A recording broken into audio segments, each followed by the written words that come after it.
Part 1. Robe and Ring. We must, by law, keep a record of the innocents we kill. And as I see it, they're all innocents. Even the guilty. Everyone is guilty of something. And everyone still harbors a memory of childhood innocence, no matter how many layers of life wrap around it. Humanity is innocent. Humanity is guilty. And both states are undeniably true. We must, by law, keep a record. It begins on day one of apprenticeship, but we do not officially call it killing. It's not socially or morally correct to call it such. It is, and has always been, gleaning. Named for the way the poor would trail behind farmers in ancient times, taking the stray stalks of grain left behind. It was the earliest form of charity. A scythe's work is the same. Every child is told from the day he or she is old enough to understand that the scythes provide a crucial service for society. Ours is the closest thing to a sacred mission the modern world knows. Perhaps that is why we must, by law, keep a record. A public journal, testifying to those who will never die and those who are yet to be born, as to why we human beings do the things we do. We are instructed to write down not just our deeds, but our feelings, because it must be known that we do have feelings. Remorse, regret, sorrow too great to bear. Because if we didn't feel those things, what monsters would we be? From the Gleaning Journal of H.S. Curie. 1. No dimming of the sun. The scythe arrived late on a cold November afternoon. Citra was at the dining room table, slaving over a particularly difficult algebra problem, shuffling variables, unable to solve for x or y when this new and far more pernicious variable entered her life's equation. Guests were frequent at the Terranova's apartment, so when the doorbell rang, there was no sense of foreboding, no dimming of the sun, no foreshadowing of the arrival of death at their door. Perhaps the universe should have deigned to provide such warnings, but scythes were no more supernatural than tax collectors, in the grand scheme of things. They showed up, did their unpleasant business, and were gone. Her mother answered the door. Citra didn't see the visitor as he was, at first, hidden from her view by the door when it opened. What she saw was how her mother stood there, suddenly immobile, as if her veins had solidified within her, as if, were she tipped over, she would fall to the floor and shatter. "May I enter, Mrs. Terranova?" The visitor's tone of voice gave him away. Resonant and inevitable, like the dull toll of an iron bell, confident in the ability of its peal to reach all those who needed reaching. Citra knew, before she even saw him, that it was a scythe. My God, a scythe has come to our home. Yes, of course, come in. Citra's mother stepped aside to allow him entry, as if she were the visitor and not the other way around. He stepped over the threshold, his soft, slipper-like shoes making no sound on the parquet floor. His multi-layered robe was smooth ivory linen, and although it reached so low as to dust the floor, there was not a speck of dirt on it anywhere.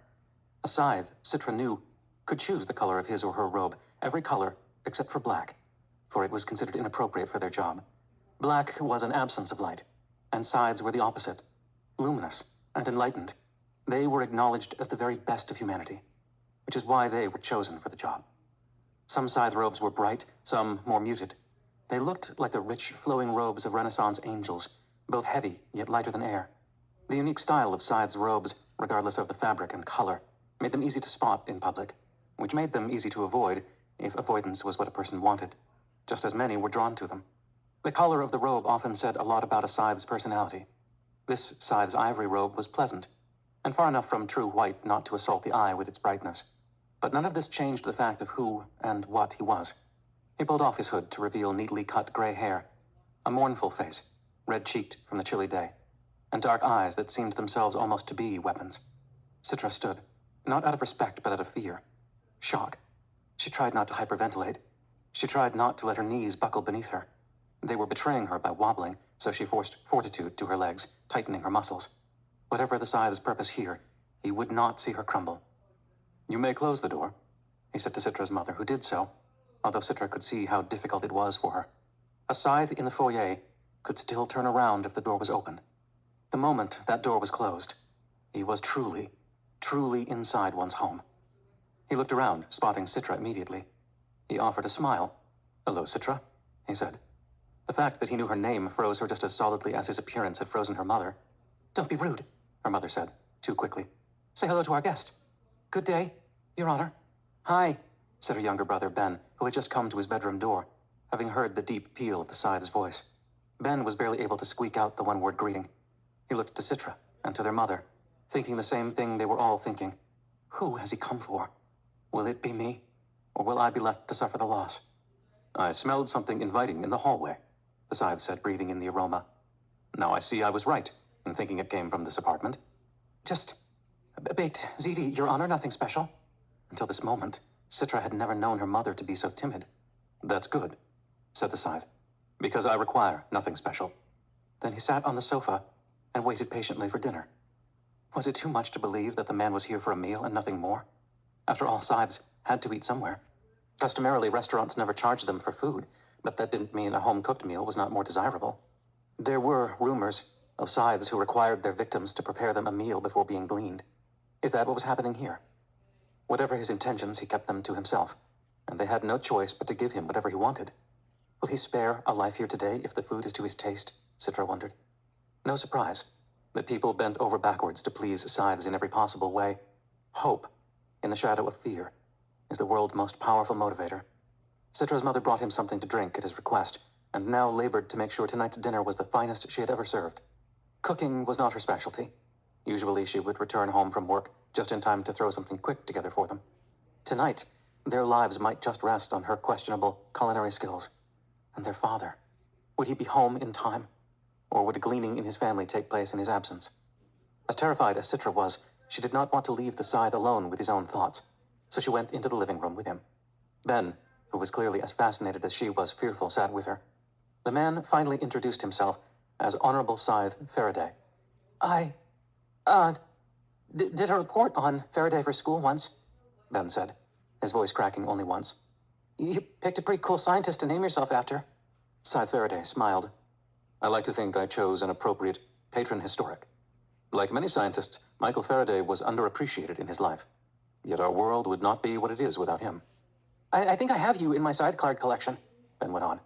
I have almost all the mid-American scythes, but you were younger in the picture. The man seemed perhaps 60, and although his hair had gone gray, his goatee was still salt and pepper. It was rare for a person to let themselves reach such an age before resetting back to a more youthful self. Citra wondered how old he truly was. How long had he been charged with ending lives? Do you look your true age, or are you at the far end of time by choice? Citra asked. Citra! Her mother nearly dropped the casserole she had just taken out of the oven. What a question to ask! I like direct questions, the Scythe said. They show an honesty of spirit, so I will give an honest answer. I admit to having turned the corner 4 times. My natural age is somewhere near 180, although I forget the exact number. Of late I've chosen this venerable appearance because I find that those I glean take more comfort from it. Then he laughed. They think me wise. Is that why you're here? Ben blurted. To glean one of us? Scythe Faraday offered an unreadable smile. I'm here for dinner. Citra's father arrived just as dinner was about to be served. Her mom had apparently informed him of the situation, so he was much more emotionally prepared than the rest of them had been. As soon as he entered, he went straight over to Scythe Faraday to shake his hand, and pretended to be far more jovial and inviting than he truly must have been. The meal was awkward, mostly silence, punctuated by the occasional comment from the Scythe, You have a lovely home. What flavorful lemonade. This may be the best baked ziti in all of mid-America. Even though everything he said was complimentary, his voice registered like a seismic shock down everyone's spine. I haven't seen you in the neighborhood, Citra's father finally said. I don't suppose you would have, he answered. I am not the public figure that some other Scythes choose to be. Some Scythes prefer the spotlight, but to truly do the job right, it requires a level of anonymity. Right? Citra bristled at the very idea. There's a right way to glean? Well, he answered, there are certainly wrong ways. And he said nothing more about it. He just ate his ziti. As the meal neared its close, he said, Tell me about yourselves. It wasn't a question or a request. It could only be read as a demand. Citra wasn't sure whether this was part of his little dance of death or if he was genuinely interested. He knew their names before he entered the apartment, so he probably already knew all the things they could tell him. Then why ask? I work in historical research, her father said. I'm a food synthesis engineer, said her mother. The Scythe raised his eyebrows. And yet you cook this from scratch. She put down her fork. All from synthesized ingredients? Yes, but if we can synthesize anything, he offered. Why do we still need food synthesis engineers? Citra could practically see the blood drain from her mother's face. It was her father who rose to defend his wife's existence. There's always room for improvement. Yeah, And Dad's work is important too, Ben said. What? Historical research? The scythe waved his fork, dismissing the notion. The past never changes. And from what I can see, neither does the future. While her parents and brother were perplexed and troubled by his comments, Citra understood the point he was making. The growth of civilization was complete. Everyone knew it. When it came to the human race, there was no more left to learn. Nothing about our own existence to decipher. Which meant that no one person was more important than any other. In fact, in the grand scheme of things, everyone was equally useless. That's what he was saying, and it infuriated Citra, because on a certain level she knew he was right. Citra was well known for her temper. It often arrived before reason and left only after the damage was done. Tonight would be no exception. Why are you doing this? If you're here to glean one of us, just get it over with and stop torturing us. Her mother gasped, and her father pushed back his chair as if ready to get up and physically remove her from the room. Citra, what are you doing? Now her mother's voice was quivering. Show respect. No. He's here, and he's going to do it, so let him do it. It's not like he hasn't decided. I've heard that scythes always make up their mind before they enter a home. Isn't that right? The scythe was unperturbed by her outburst. Some do. Some don't, he said gently. We each have our own way of doing things. By now, Ben was crying. Dad put his arm around him, but the boy was inconsolable. Yes, scythes must glean, Faraday said. But we also must eat and sleep and have simple conversation. Citra grabbed his empty plate away from him. Well, the meal's done, so you can leave. Then her father approached him. He fell to his knees. Her father was actually on his knees to this man. Please, Your Honor, forgive her. I take full responsibility for her behavior. The scythe stood. An apology isn't necessary. It's refreshing to be challenged. You have no idea how tedious it gets, the pandering, the obsequious flattery, the endless parade of sycophants. A slap in the face is bracing. It reminds me that I'm human. Then he went to the kitchen and grabbed the largest, sharpest knife he could find. He swished it back and forth, getting a feel for how it cut through the air. Ben's wails grew, and his father's grip tightened on him. The scythe approached their mother. Citra was ready to hurl herself in front of her to block the blade. But instead of swinging the knife, the man held out his other hand. Kiss my ring. No one was expecting this, least of all Citra. Citra's mother stared at him, shaking her head, not willing to believe. You're granting me immunity? For your kindness, and the meal you served, I grant you 1 year immunity from gleaning. No scythe may touch you. But she hesitated. Grant it to my children instead? Still, the scythe held out his ring to her. It was a diamond, the size of his knuckle with a dark core. It was the same ring all scythes wore. I am offering it to you, not them. But Jenny, just do it, insisted their father. And so she did. She knelt, kissed his ring. Her DNA was read, and it was transmitted to the Scythedom's immunity database. In an instant, the world knew that Jenny Terranova was safe from gleaning for the next 12 months. The scythe looked to his ring, which now glowed faintly red, indicating that the person before him had immunity from gleaning. He grinned, satisfied. And finally, he told them the truth. I'm here to glean your neighbor, Bridget Chadwell, Scythe Faraday informed them. But she was not yet home, and I was hungry. He gently touched Ben on the head, as if delivering some sort of benediction. It seemed to calm him. Then the scythe moved to the door, the knife still in his hand, leaving no question as to the method of their neighbor's gleaning. But before he left, he turned to Citra. You see through the facades of the world, Citra Terranova. You'd make a good scythe. Citra recoiled. I'd never want to be one. That, he said, is the first requirement. Then he left to kill their neighbor. They didn't speak of it that night. No one spoke of gleanings, as if speaking about it might bring it upon them. There were no sounds from next door. No screams, no pleading wails. Or perhaps the Terranova's TV was turned up too loud to hear it. That was the first thing Citra's father did once the scythe left. Turn on the TV and blast it to drown out the gleaning on the other side of the wall.